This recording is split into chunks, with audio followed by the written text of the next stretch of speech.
За энэ алтан уягийг одоо энэ шүүхээр яллах гэж байгаа. Гэтэ бүр шүүхийн хууль зөрчөөд, эрүүгийн байцаан шийдэх хууль зөрчөөд ингээд яллах гэж байгаа энэ одоо ноцтой үйл ажиллагаа дээр. Одоо бид нар хайр нарийн тэмцэгчтэй энийг бүр зориуд хэлж байна. Яг бол саяны энэ гурван шүүгч бол Монгол улсын шүүхийн нэр хүндэд маш ноцтой байдал учруулсан. Яг бол Монгол улсын шүүхийн хуулиар шүүх шийдвэр гартаа баттай итгэл үнэмшлээрээ гаргана гэж байдаг байхгүй юу? Өөрөөр хэлбэл шүүхийн шийдвэр гаргаж байгаа итгэл үнэмшил бол маш хаттай баттай байх ёстой гэж. Тэгсэн чинь энэ 3-2 жилийн өмнө цагаатах шийдвэр гаргав. Хэрэгсэхгүй болгох шийдвэр гаргасан. Итгэл үнэмшлээр гаргасан гэж ойлгож байсан байхгүй юу? Тийм үү? Тэгсэн чинь сая нөгөө өөрийнхөө итгэл үнэмшлээр гаргасан гэж шийдвэрээ ахаад итгэл үнэмшлээр байхгүй юу татаа хийчихлээ шүү дээ. Тэгэхээр энэ шүүгчтэй шүүхийн ерөнхий зөвлөлд татах хэрэгтэй шүү дээ. Яг бол энэ чинь шүүх институцийг маш хүнд байдалд оруулчихлаа шүү дээ. Одоо ард түмэн хараад за энэ шүүгч нь бол итгэл үнэмшлээр шийдвэр гаргадаггүй юм байна.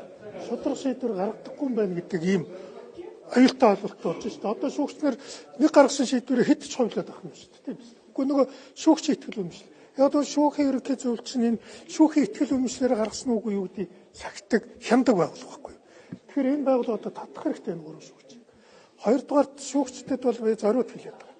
За та нарыг ийм гэмт хэрэг хийсэн ийм руу шүүгчдийг явуулчихад дараа нь та нарыг осторчд золиосонд гаргадаг шүү. Олон шүүгч золиосонд гарсан шүү. Гур зарим нь аммаа орлсон шүү. Тийм үү? Тэгэхээр шүүгчид та нар осторчдын гар хөл болохгүй. Яг бол эн чинь бол гэмт хэрэг.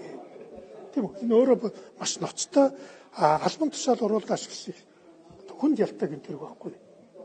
Дараа нь энэ шүүгчдүүдтэй чинь нэлээд юмд орж аваад барьж хороод прокуроруудыг бөөнөр нь тгсэн. Тэгэхээр энэ улс төрчдийн гар хөл битгий болоо. Одоо би шүүгчд прокуроруудад хандаад хэлмээр.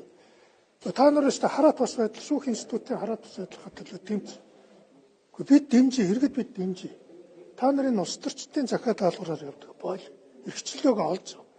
Энэ итгэл үнэмшлэрээ шүүгч ажилтдаг тэр одоо мөн чанараа олж ав гэж хэлээд байгаа байхгүй юу. Тэгэхгүй бол энэ хүн төрөлхтний түүхэнд нэг л юм байдаг. Улс төрийн захиалгатай шүүх шиг адгийн шүүх байдаггүй. Улс төрийн захиалгаар хийдэг шүүх.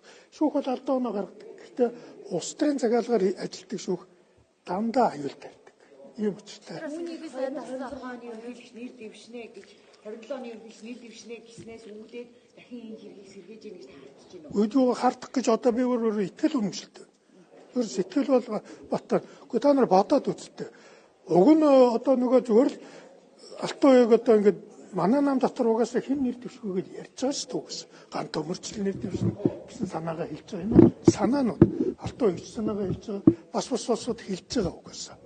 Зөндөө улсууд хэлж байгаа. Таны энэ байр суурь гэхдээ намын бүлэгч нь хэрэг дэмжихээр байна. Намаас танаас бол дуурч байгаа байх баха дэмждэггүй байна. Гэхдээ харин энэ одоо дэмжих байлгүй та. Ягаад гэвэл өстэй би нэг юм хэлье. Энэ ардсан нам руу халтсан энэ хоёр дахь том халдлага шиг шүүхийн зүйлс болсон. Энд чинь нөгөө баяр цагт Гамболт хоёрыг яг нэр дэвшээд явж хахад нь нэр дэвших эрхээ авсан. Сонгуульд нэр дэвшээ явж хахад нь шүүхийн шийдвэр дээд шүүхийн шийдвэрээр бариа хийсэн. Гэхдээ энэ чинь бүр хуулиар хатуу хоригдсон байдаг байхгүй. Бүр тэгж ярих юм бол энэ чинь дарангуйлагч оронд чалдаг байхгүй. Нэгэнт сонгуульд явсан бол хэн ч халдах хэрэггүй. Тэгсэн чинь тэр хоёрыг барьж хийгээд тэгээд бүр сонгуулийг шүүдлээ. Сонгуулийн хууль зөрчсөн шүү дээ. Тэгэд энийг наачаад манай нам энэ одоо арчааг үтсэн үү яасан энийг авч хилцээгүй одоо юу гэдэг нь энийг туустай энэ шүүхээс нэхэл дагалт болох хэрэгтэй байсныг хайцсан. Тэгээ одоо энэ нь ингээд бүр томроод ороод ирж шүү дээ.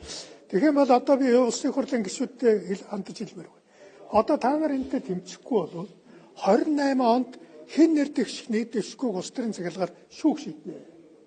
Бүр нэр дэвшчих явж ах чинь шийднэ. Тийм үү? Яг л эн чинь жишг болчихно. Эн чинь хууль ёсны болчихно. Ийм аа. 7 оны одоо өргөлжийн сонгуульд ардсан намаас одоо нэр дэвших магадлалаа юм бүгд ингээд тэгээ та хий. Өргөлжийн сонгуулийг та ямар сонгуул болно гэж юу харж энэ бол өстэй үндсэн хуулийн эсрэг сонгуул болно. Нэгдүгээр нэр дэвшигчдийн эрхийг хангахгүйгээр хийж байгаа бол энэ бол хууль бус сонгуул. Яг бол энэ чинь нэр дэвшигчийн эрхэн талж байгаад хийж бол хууль бус сонгуул.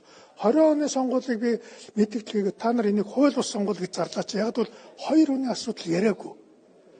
Сонгуулийн хууль зөрчсөн дээд шүүхийн шийдвэр яриад байна наач. Бид ингээд сонгуульд орж болох юм уу гэж би зориуд намайхан байлсан байна. Одоо бид бас академик шиг тогтоож болохгүй шүү дээ. Тэгээ би хэлээд шүү дээ. Дараа нь нэр дэвших эрх бол шүүхийн асуудал болж хувираад байна шүү дээ. Тийм биз дээ, тийм ээ.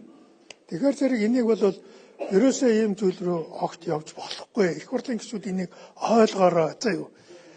Би одоо энэ 28 оны сонгуул урд сонгуул байгаагүй ийм тактикаар ардын нам орно. Энийг ноцтой тактик байлж орно. Үндсэн хуулийн эсрэг дайн зарлж орно эдгээр. Өөрөөр хэлбэл парламентын засаглалын эсрэг дайн зарлана. Яг бол нөгөө парламентын засаглалт ардын намын бүлгүүд чинь хоорондоо их хурл дээр үдсээр байгаад бүлгүүд хоорондоо үдсээр байгаад хүний санаанд тогтмоггүй асар хитэ уугаагаа ярьчлаа шүү дээ. Одоо ардын нам явгандаа сонгуульд орох нүүр байхгүй шүү дээ. Юу ерөнхийлөгчийн сонгуульд яг нэр дэвших явж байгаа гэдэг бол зүйл ичмээр зүйл байхгүй юу? Бүр хошин шогийн зүйл байхгүй юу? Тэгэхээр эдгээр бол маш хүнд байдалд орсон 2 зүйл хийх гэдэг. Нэгдүгээр их хурлын парламентыг дайрч сонгуульд орох нэр дэвшигч. Өөрөөр хэлбэл парламентын сөрөг хүч одоо бүр үндсэн хуулийн институцийн эсрэг орох гэдэг шүү дээ. Хоёр дахь нь яах гэж байна уу гэхээр зэрэг одоо эдгээр чинь 16 сая цогтгорлолд орох хэлсэн тийм ээ. 16-нд нууцын хуульд орчилсан. Сэтгүүлчид яагаад энэ бүх авилгалын илчлэгийг эрен сурвалжлах үйл ажиллагаа яагаад ирэхгүй бас нэмэдэггүй. Яг бол 16 оны 12 сарын нууцаар нууцын зүйл ангид оруулаад сэтгүүлчдэд ямар ч мэдээлэл өгөх болгоо хийсэн. Төрийн албаны компани нууцтай бүх юм ингээд тэгээ сэтгүүлчид тэр нууцын хууль зөрчсөн хэрэгт ордог болсон байна. Тэгэхээр одоо эдгээр сэтгүүлчдээс одоо парламентыг хаа. Өөрөлдвөл парламент тийм учраас ерөнхийлөгчийн засаглах авилгалд их төр идэгцсэний дараа дандаа ерөнхийлөгчийн засаглал руу шилждэг. Яг бол нөгөө парламент гэд нийтдээ энэ тэрийг хааж авах хэрэгтэй байхгүй юу? Та нарын ардын намын их найдаар эцнээ ярьсан болохоос биш манай хэвэл нөгөө нууц хуулиас болоод илчилж байгаа биз. Тийм үү? Нөгөө сөрөг хүчин ч бас энийг ярих аргагүй болчихсон биш. Нөгөө нууц хуулиас болоод.